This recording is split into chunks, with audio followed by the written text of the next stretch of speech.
It's the cry of a baby, the whisper in prayer, it's voices and laughter.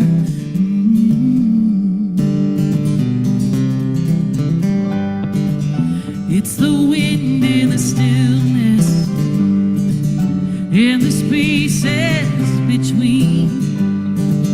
It's a spark of fire.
And good morning, CSL Sacramento. Now that should get your blood going, get your heart thumping. Amy Bishop in Love. Go back and listen to the YouTube just to hear that song. It's wonderful. Welcome, welcome, one and all. So glad to see you this morning. So glad to be with you. Okay, it's moving along. I would like to introduce our practitioner of the day. She is our dearly beloved Linda Connolly, off in the wilds of Alberta, but here with us, thanks to the marvel of modern communication. Sit tight, hold on to your heart, because she is a heart opener. Linda, if you would give us our invocation. Thank you. And after the invocation, I will immediately go into the readings, and then we will followed by the music of Jesse Powers. So let's just breathe in. Breathe into our heart. Touch our heart so that we can focus and bring our attention to the heart, so we can hear the language of the heart. The language of the Creator as it expresses in, through, and as each and every one of us. It is that is forever expanding, for it is that imperfect perfection. And all things that created in the divine, in and out of the divine spirit, is perfect. It is perfect, whole, and complete. And I know that I and each one of us here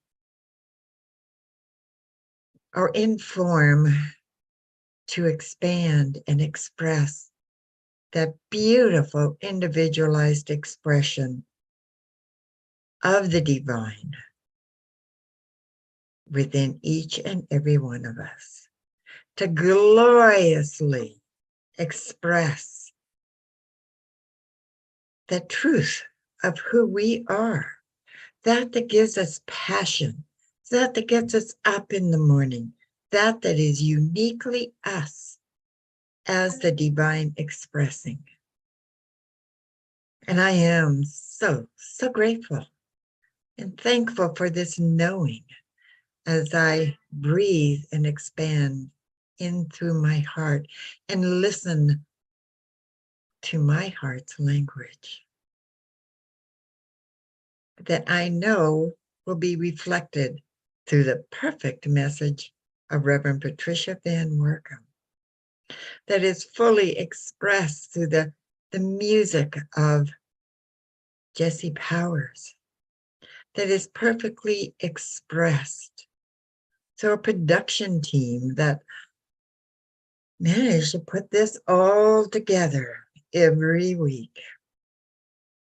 And it is expressed as the beautiful expressions of each and every person here now, and that will be listening later, whether it be on YouTube.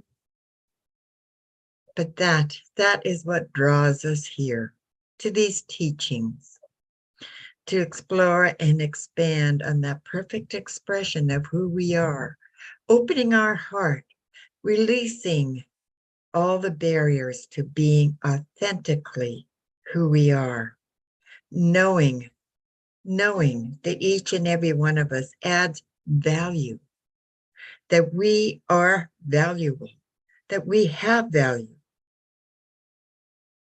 And it is that self-worth, knowing that is what is needed in the world today.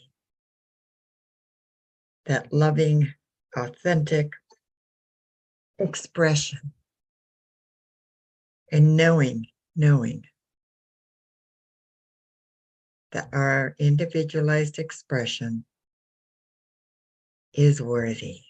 worthy to be heard, worthy to be expressed in whatever form it chooses to express itself. And with this, I release the heartfelt gratitude and thankfulness, knowing that it is so. And we anchor it by releasing it and saying, and so it is.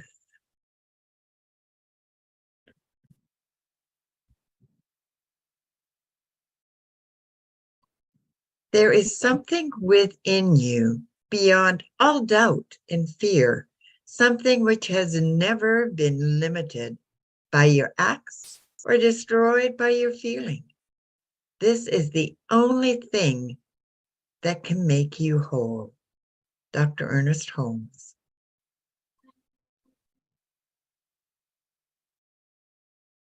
You don't have to despise your personality or say, I hate this body. When you deny yourself, you deny God. All we have to say is, there is nothing in me but God. Ernest Holmes.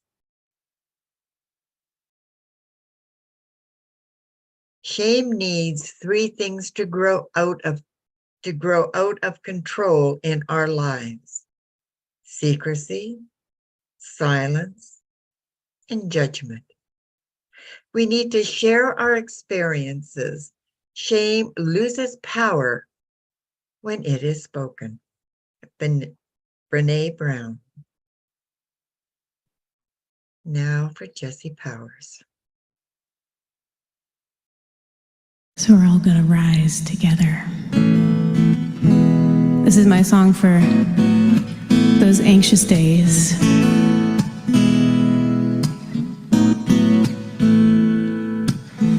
These days I've been having trouble waking up. I'd rather stay asleep than try to believe in a higher love. I think I'm fooling everybody else. I say that I know that I'm loved, but I don't, 'cause I'm still punishing myself. You see, I've been holding it in, this brilliant light. They told me it was intimidating, so I've been keeping it inside.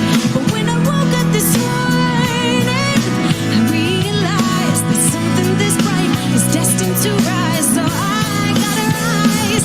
I'm gonna rise up from my bed, get into my body and out of my head. I'm letting go of holding on to the notion that something's always wrong. I'm incredible, it's beautiful, this life that I live. So I'm gonna hold my head high like the queen that I am, living my life for the wonder that it is.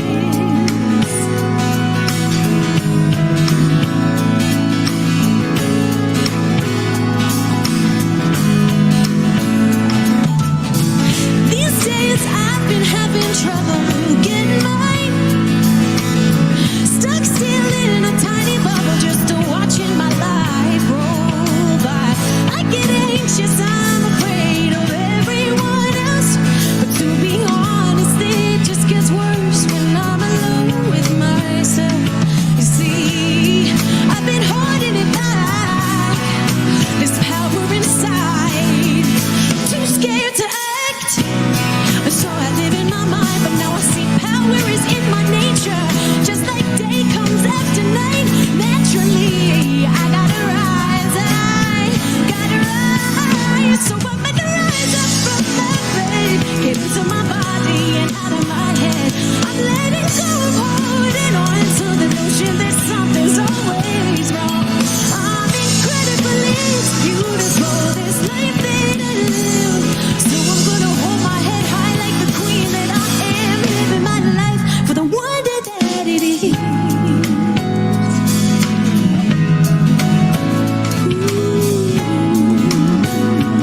Let's take it into the body. Here we go. It ain't enough to just believe. Living life is a physical kind of spirituality. It ain't just in the movement of your mind, it's the movement of your feet. It's in the steps that you take. It's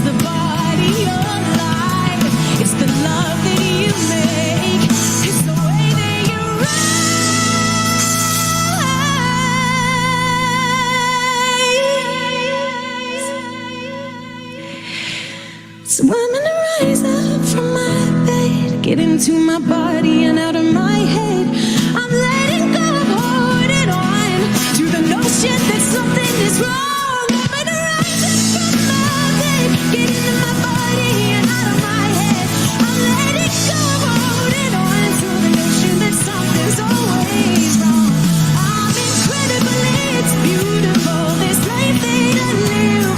We're incredible, it's beautiful, this life that we live. I'm incredible, it's beautiful, this life that we live. So I'm gonna hold my head high like the queen that I am. Are you gonna hold your head high like the king or queen you are?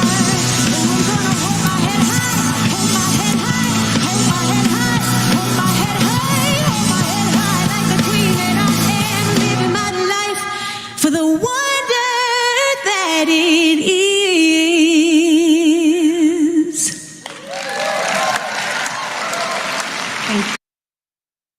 Good morning again. Have I told you lately how wonderful you are? That you are whole and perfect and complete just as you are? I probably don't tell you enough, even though it's a core science of mind teaching. So it's the last Sunday of the month. So we are ending the theme of cultivating authenticity. There's always more to say. Have you heard the story of St. Francis and the leper and the wolf? Wait a minute, that sounds like the beginning of a bad joke. You know, St. Francis and a leper and a wolf walked in a bar. Oh, nothing can good come from that. Let me back up. The story of St. Francis and the leper and the wolf is a teaching story from the Franciscan tradition. And it's based on two events that happened in the life of St. Francis before he became a saint. Appears that one day, in a seeming fit of enlightenment, Francis left the city gates of Assisi and went down into the masses and started embracing lepers. Now, lepers were not allowed in cities in medieval times. In fact, up into the 1950s, they were required to live separately and were confined to colonies or sanatoriums. But in Francis's time, they elicited great fear and horror and revulsion. They were truly the untouchables. So Francis, going in and embracing the lepers, was really remarkable. Around that time, there was a rabid wolf ravaging the countryside. So Francis went out and tamed it. Unheard of. And these two actions of St. Francis become a basis of a teaching that all of us have a leper and a wolf that we have to embrace and we have to tame. Now, leprosy is a disease where parts of the bodies literally rot, noses and fingers and toes. It's not a disease that can be hidden. And I would imagine that the response to a person in this condition would be visceral and emphatic. Get away from me. And the thought of facing a rabid, raging wolf? Oh no, no way. We have more modern words for those two states of mind, the leper and the wolf.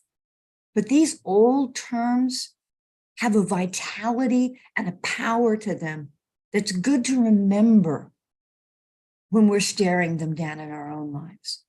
Because St. Francis was right. We do have a leper and a wolf inside of us. And the leper must be embraced and the wolf must be tamed. Now, Carl Jung renamed the leper the shadow. And most of us know that term and we don't get too freaked out by it anymore. That's why I wanted to remind you that this really has the power of a leper.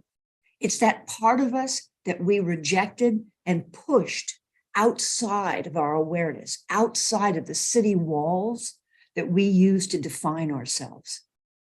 We all have a dark closet of experiences that we know we need to clean out, but don't want to open. The inner leper is just waiting to be let out of the dark into the light and embraced, to be valued and to be loved. And the wolf is that gaping hole in us that we desperately try to fill.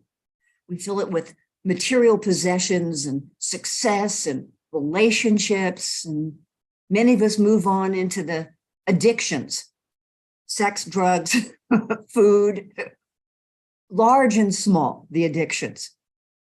Now, I sucked my thumb until I was 12 years old. And I started smoking at 14. Does that tell you anything about me? Freud would have a wonderful time with me. I am currently an emotional eater, and my drug of choice is chocolate. Given the wolf that we all deal with, mine's pretty manageable. It's trained. It's livable. Okay? But I would bet that every one of us has direct experience with their own hungry wolf. Feeding the wolf is like living our lives from the outside in, and it never works. The wolf just gets hungrier and hungrier. We tame the wolf by building an inner life, by becoming conscious. So you want to know the good news? Both the leper and the wolf are social constructs. We're not born with them. We create them. We build them. And whatever we can construct, we can deconstruct. More good news. Both the leper and the wolf thrive in the darkness of shame and guilt. Shame and guilt isolate us. Those of you who were present at the Rise and Speak presentations last Sunday got to hear 6 of us tell a story of how we are taming our wolf and embracing our leper. More good news. Neither the leper nor the wolf inside of us are real. They may be based on facts and real experiences. They may have valid feelings, but they are not true. They are stories we've told ourselves for so long that we now believe them. Final good news, they are both tools, mechanisms in the patterns of humans waking up and becoming conscious of our dual nature, that we are divinity having a human experience. It's a both and experience that we get to discover. And believe it or not, the wolf and the leper are a way of us doing that, just that. Now, when talking about waking up or becoming conscious, I have a favorite model of human development that most of you have seen and will probably see again and again, because every time I work with it, it leads me to new thoughts and new ideas. Ruth, if you put the slide up. The original idea of this came from Robert Johnson, who's a Jungian psychologist and author. And he says that we go from unconscious perfection through conscious imperfection to become consciously perfect. Now, I usually say this is like childhood is the unconsciously perfect, and that terrible phase of acute self-consciousness that is adolescence is the consciously imperfect stage, and that we grow into conscious perfection. But more deeply, Rudolf Steiner, a theosophist and modern philosopher, says it takes 7 years for a soul to incarnate into a body. And that's what childhood is. It's the soul becoming the body, becoming human. It's a nice image. It's also where the seeds for our life are planted, our beliefs, primary beliefs, our worldview. Okay. Adolescence is when those seeds really start sprouting into flowers and weeds. And it's when we create out of those flowers and weeds our leper and our wolf. We start saying, this is not me, go away. I will not identify that. It has nothing to do with me. You know, go behind the curtain, get in the closet. Okay. And the wolf is when we become aware of that hungering for something more, something different within us, something that says life is bigger than what I knew as a child. The world is bigger than my family. It's an invitation to awakening. Okay. Adulthood is all about weeding and deconstruction. Okay. And that's a lot of what we do in our classes in Science of Mind, is we go through and look at our beliefs and we weed out the ones that no longer work for us. And we reconstruct beliefs and worldviews that fit our values and that work for us. And we become conscious awareness. Now, the divine,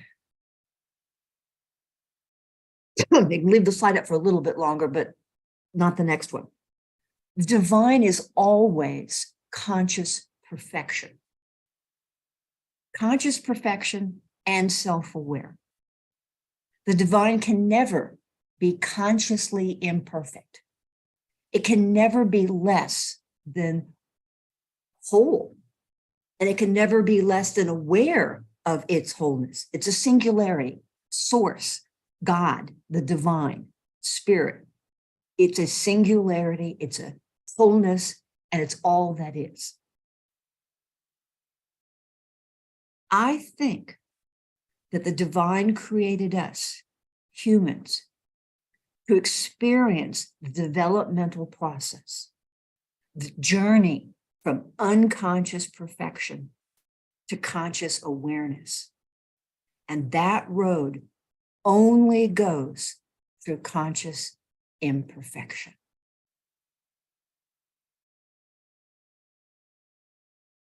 If humanity remained in a state of unconscious perfection, what would be the point? It would be like never leaving the Garden of Eden. Pleasant, but essentially pointless, right? It's boring.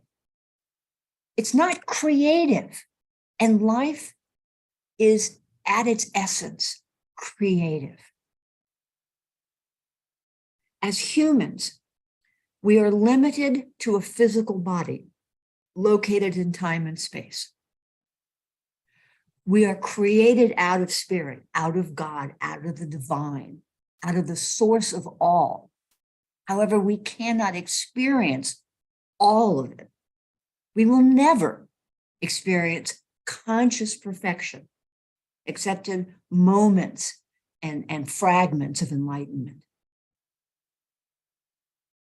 We are partial expressions by design, totally one-of-a-kind, unique expressions set loose in a world of infinite possibility.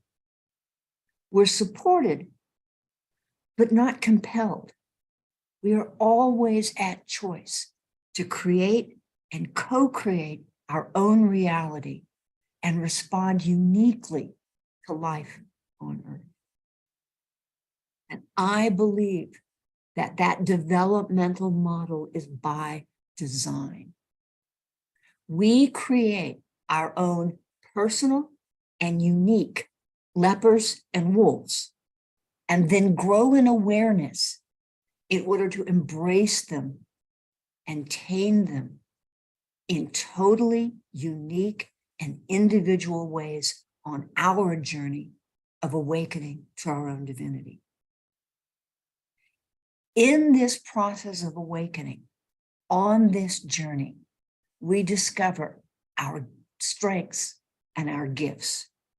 We discover who we truly are, and we become a gift to the world. Life, source. God wants the experience of our journey. The world, humanity, needs and wants the gift of who we uniquely are. It's a win-win setup. That's my first point.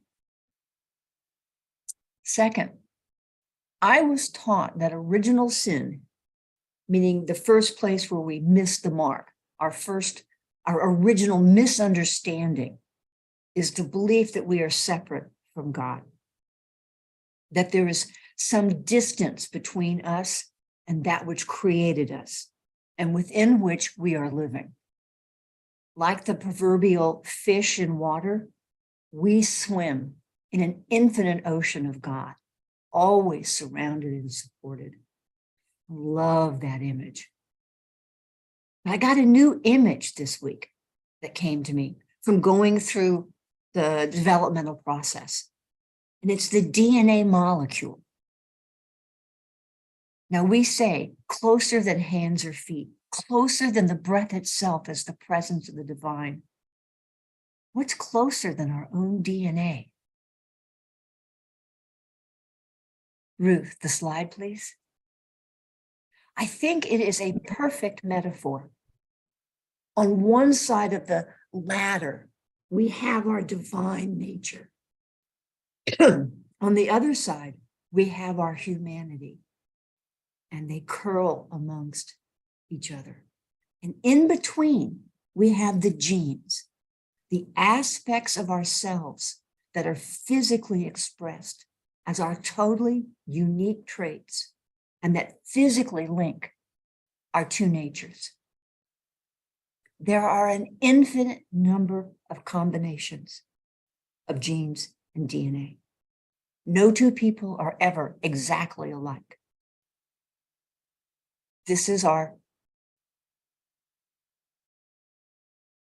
proof that we are divine and human and linked and individual. How do you like that idea? Pretty cool, huh?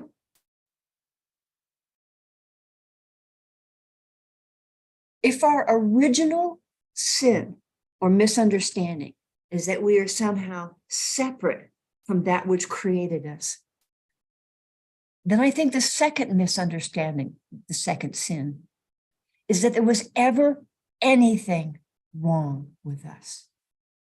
We are created by design. Our growth is by design.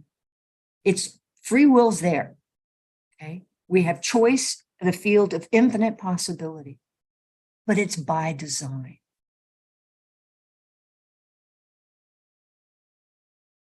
Again, the second misunderstanding is that there was ever anything wrong with us.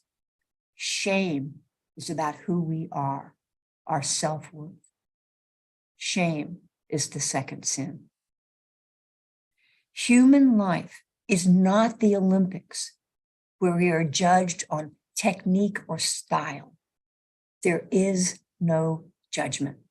There is only the one life experiencing itself as us, loving and supporting us as we discover the fullness of who we are, loving and experiencing us as we become consciously aware of our full nature, human and divine. Again, this is about the process, about the divine experiencing our process, both in general and specifically as the unique way that you and I and each individual wakes up to our divinity. There are an infinite number of ways to be a human being. There are an infinite number of ways to wake up to our own divinity. None of them are wrong. None are less worthy than another. What's the old line? God does not make mistakes. So who are you to think you're a mistake, that you have less value than another, that your journey of learning who you are is better or worse than anyone else's journey, that there is a right or wrong way of waking up? What foolishness! What foolishness! When you feel like there's something wrong with you, when you think of this, it is an invitation to recognize and embrace your leper, the part of you that you have shoved aside. Or it's an invitation to tame your wolf. Somewhere you have created a story, a reality that is simply not true. We are all here doing this in community together. We learn from each other and we teach each other just by living our life, just by our own unique discovery process. We learn from positive examples and the so-called negative ones. We learn more from our failures than our successes, because any success that we have just means that we're ready to move on to the next project. Okay? Think of the child learning to walk. We don't judge them. We love them. We know that they will master walking. And then they'll be off to master running and hopping and skipping and climbing. Okay?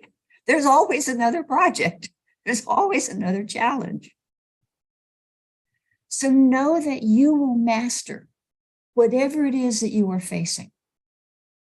You will let your leper, your shadow, out into the open, see their value and the gift that they are, the gift that you are, and embrace that part of yourself. By doing this, you will become more of who you came here to be, more of your authentic self.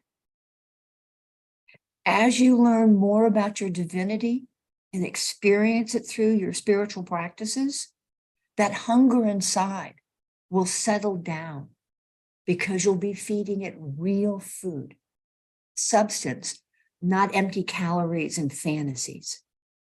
Your moments of understanding, of enlightenment, will become more frequent and they'll last longer. You will become increasingly aware of your goodness. Remember when I was talking about the developmental model and I said that conscious perfection was God's? It really isn't obtainable by humans. I found a great quote this week by Richard Rohr. He says, "The demand for perfect is the greatest enemy of the good.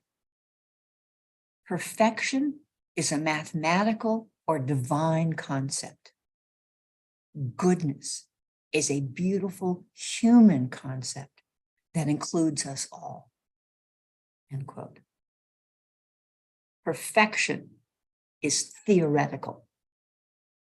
Goodness is real, and it includes all of the seeming imperfections and contradictions that we see in ourselves and others.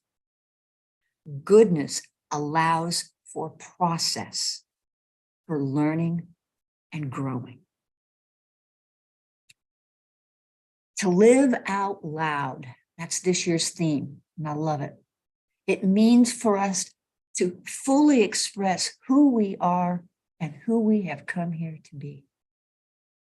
Knowing that we are worthy, knowing that the process of becoming conscious is by divine design. I hope it gives you the confidence to be your authentic self. Because really, who else would you want to be? Everybody else is taken. Who else could you ever want to be other than the divine gift that the universe has given itself by means of you? Thank you. And thus ends today's lesson. So let's move into treatment. Join me now in a healing prayer.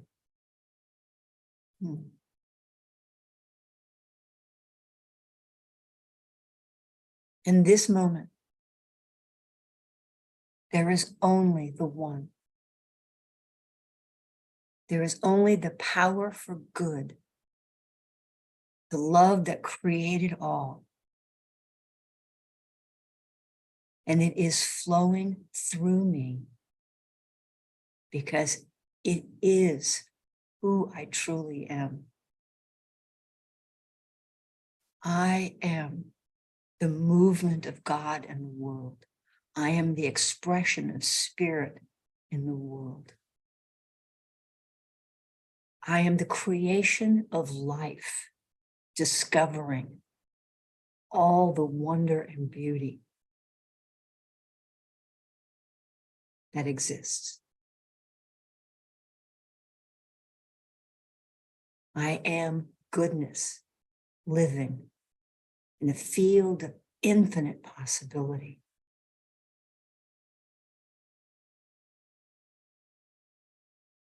And just like play is a child's work, I play in this world of identity and develop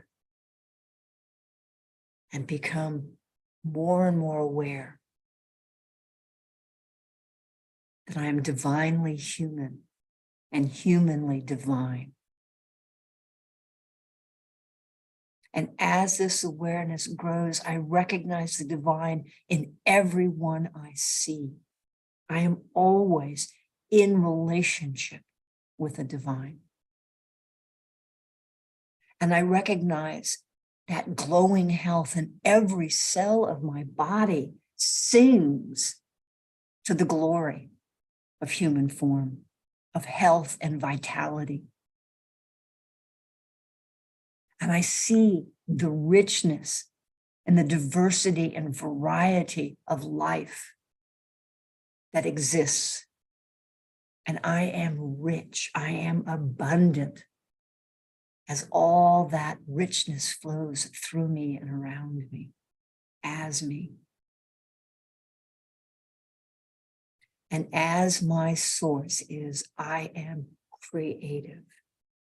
I was made to express the joyous identity of who I am, the uniqueness that I am. How good is that? And so I accept this truth as the truth it is.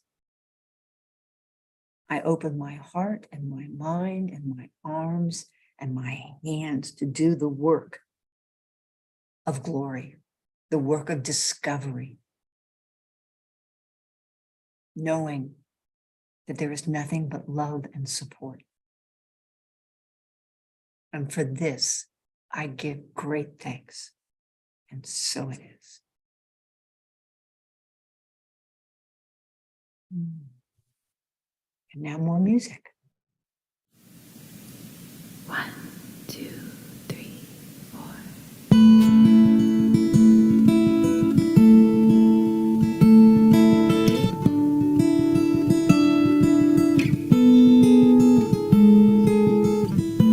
I sat still and beheld the glory white of the silk upon the dogwood in the early morning light, and a story told to me long ago returned to something wordless as it started to unfold before my eyes.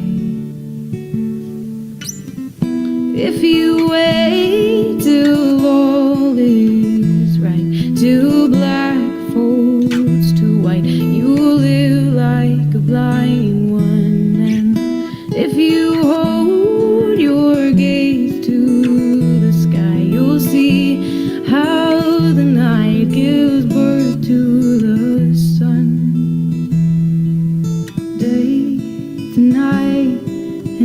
night today. Isn't that the blessed way?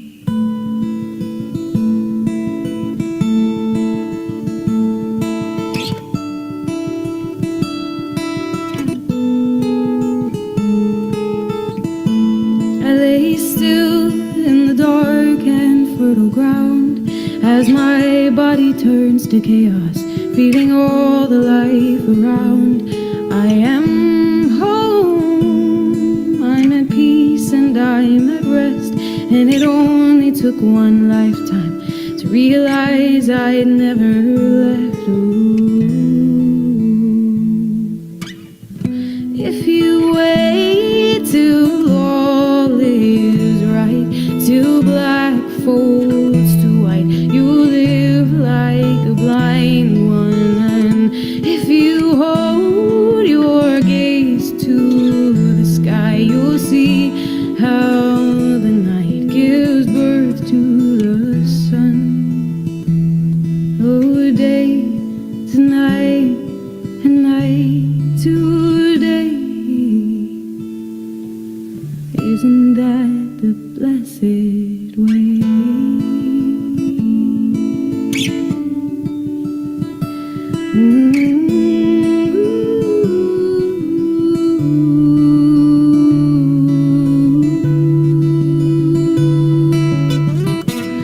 What is love but to open to the glory that an ordinary morning makes you weep?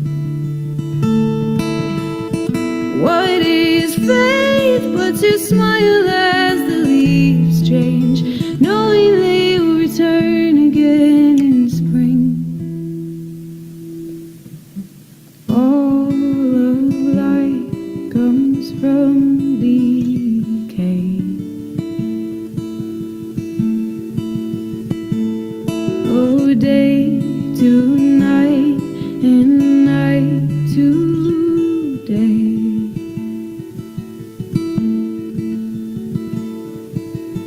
Isn't it a beautiful thing?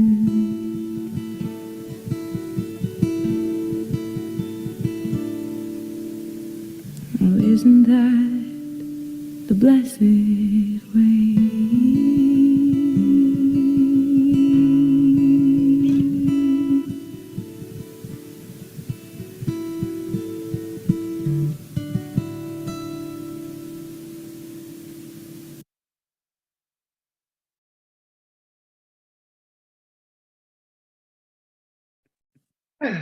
Says we continue on this blessed way, feeling open, feeling free to express the good that we are.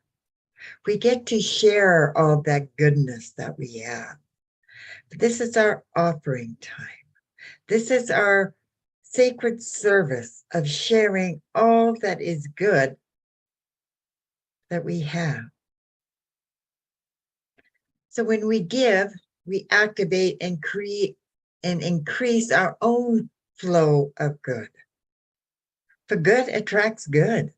Good attracts more good. And so the more good we share, the more it increases within our abundant life.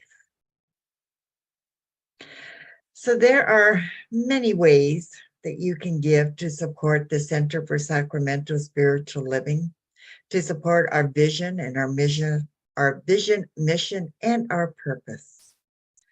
So you can go to our website, you can find our P.O. box, our mailing address, and mail your check. Or you can go to our website and click on the donate button, where you can use PayPal or credit card. There's multiple ways. And remember that we're actually giving to ourselves, because when we're giving to the Sacramento Center for Spiritual Living, it's also tax deductible. Like, what more proof do you need? That our giving, our good expands. And so, as we stay muted, please say with me our abundance affirmation. abiding by the law of circulation and in heartfelt gratitude, I affirm that I live in a creative and abundant universe that continuously flows in, through, and out as me, expressing as the ever-expanding infinite good. And so it is. Now remember, you can always go to saccsl.org for your prayer requests. Just follow the link on our website that says prayer request and enter your prayer, where it will be given to ministers, shared with the ministers of our center and us practitioners, where we will pray on it for an entire week. It's powerful. So please take advantage of this great, great gift, because you actually, again, given to yourself. Our latest news. So we have built, there's a beautiful website, and it really is. And it's always changing. So you got to keep going and checking for the updates and whatnot. But it helps me, and it helps each and every one of us to connect with each other. I can find our events, classes, workshops. We can leave the prayer request. We can send our friends there to learn about us, and we can donate. Like, it has so multiple things, and we can actually go there and find the links to our YouTube and listen to replays or tune in live. And there we go, our YouTube live channel. Go there, listen to the Sunday service. So you can do it if you were off camping and missed it. You can just go catch us on our live YouTube channel, because it's all recorded there. And now on our first and third Mondays of the month, our Reverend Patricia's is our Busy Hands, Warm Hearts, where you bring your crafts, your conversation, and we get to connect. The last time I was there, I didn't have a craft to work on, but I tell you, I got to hear a beautiful French harp, I believe it's called, of French Stephanie. horn. Mhm. French horn. I've heard the harp there. So I had great conversation, and I got to connect to the unique gifts of the fellow people. Yeah, this slide, Linda, is actually a little wrong. It's second and fourth. So it's tomorrow is when we're meeting. Okay. You're welcome to fly down to Canada from Canada. I'll meet you at the airport. Okay. Well, I don't know if I can get there this Monday, but I'll be there in spirit. I'll definitely be there in spirit.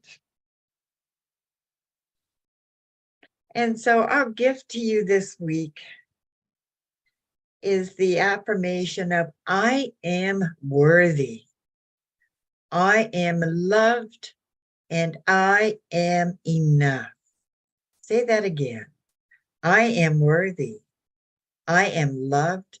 I am enough.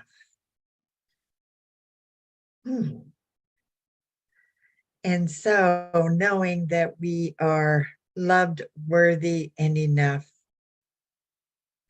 let's take this gift as we leave our Sunday service today, our message, this gathering, or whenever we have listened to it, and take that out into the world.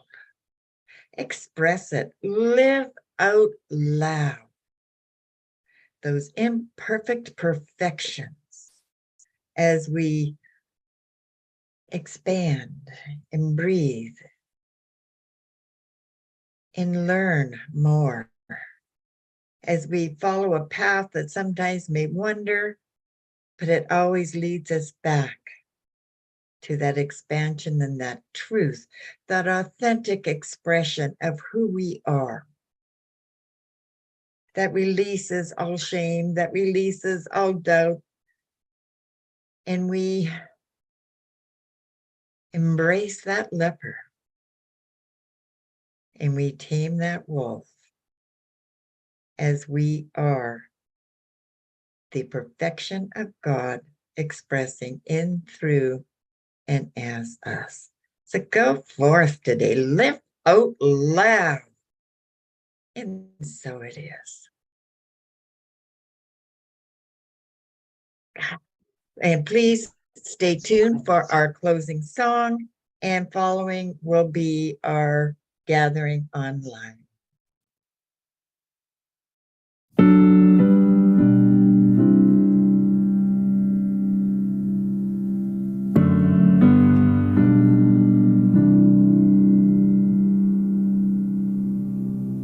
There's a new church on the horizon, made of light, not of stone, calling out to all creation, you are not alone.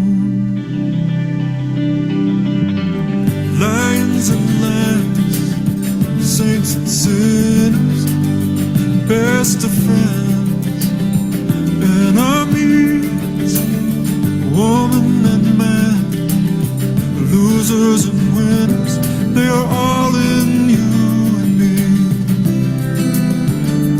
We are one heart, looking for answers. We are one soul, finding our way through the dark. One dream we share together. We are all a part of one heart.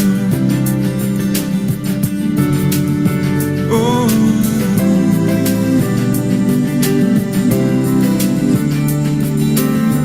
out in the cold, there are faces hidden by the wind and rain. Hold out your hand, someone will take it, bring you home again. Yes, we are one heart, looking for answers. We are one soul, finding our way through the dark. One dream we share together. We are all a part of one heart. Around the world tonight, all the fires are burning, tears are falling from the sky, still the world keeps turning.